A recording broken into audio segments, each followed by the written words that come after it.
नमस्कार देवियों, सज्जनों और सर्वप्रिय छात्रों। उपस्थित हुआ हूँ विजयादशमी विशेषांक के साथ। हम सब जानते हैं विजयादशमी मनाने के दो प्रमुख कारण हैं।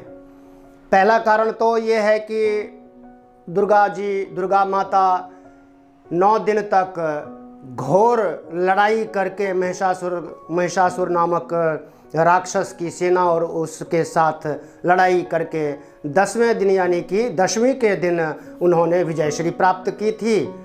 और दूसरी बात, लंका के रावण पर भगवान श्री राम ने 9 दिनों तक, नवरात्रों के 9 दिनों तक देवी की पूजा आराधना करने के बाद 10वें दिन उनको जो है विजयश्री प्राप्त हुई थी।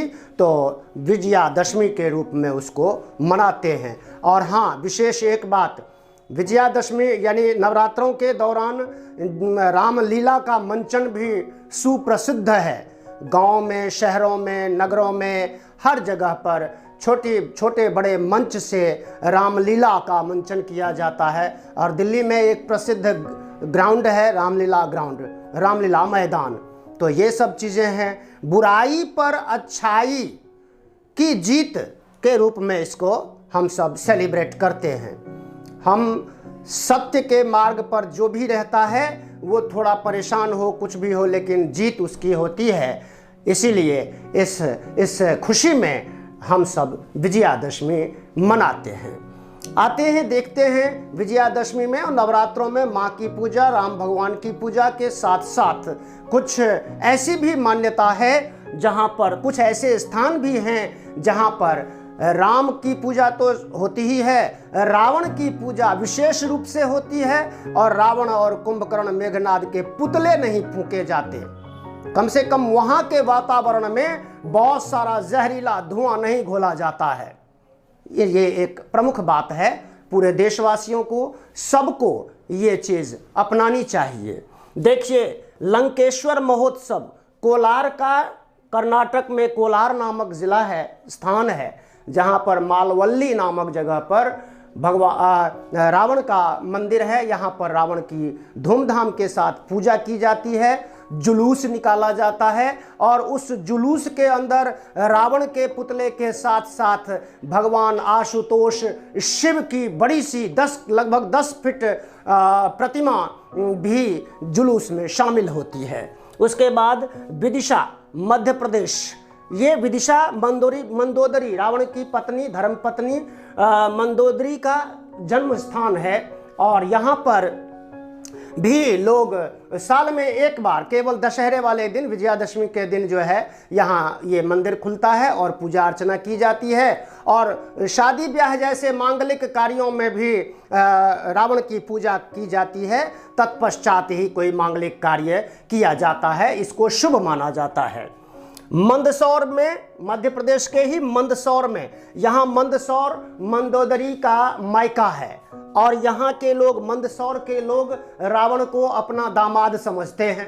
तो ये मान्यता है कि मंदोदरी का जन्म मायका होने के कारण ही इस स्थान का नाम मंदसौर पड़ा है।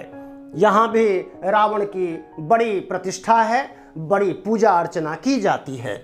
उसके बाद बैजनाथ कस्बा, हिमाचल प्रदेश में, यहाँ कोई मंदिर तो नहीं है, लेकिन फिर भी लोग रावण की पूजा करते हैं। और महिलाएं यहाँ पर घूंघट काढ़ती हैं, है ना, जब भी वो पूजा करती हैं।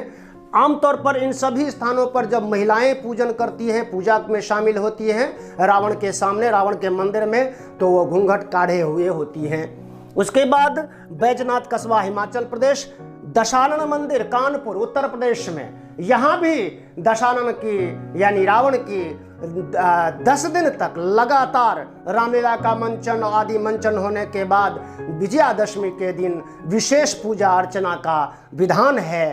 तो हमने देखा कि राम के साथ साथ हमारे देश में रावण की भी पूजा होती है। रावण बहुत बड़ा विद्वान था, लेकिन सीता जी, जगत जननी जानकी जी पर कुदृष्टि के कारण, उनका अपहरण कर लेने के कारण वो जग में, पूरे संसार में बदनाम हो गया। अन्यथा उसके जैसा विद्वान उस काल में कोई नहीं था। भगवान शिव को की आराधना के लिए एक मशहूर रावण का स्तोत्र है, जिसे शिव तांडव स्तोत्र कहते हैं, और जिसको सुन करके और जिसकी ध्वनि जो वातावरण में प्रसरित होती है, जिन लोगों ने रामायण सीरियल देखा है या वो स्तुति सुनी है, शिव तांडव स्तोत्र, जटाटवी गलज्ज्वल प्रवाह पावितस्थले, ये वाला जो स्तोत्र है अपने आप में ऊर्जा से भर देता है ये स्तोत्र। धन्यवाद, नमस्कार, thank you for watching. Please like, share, comment and subscribe and press all notification bell, all select कीजिए।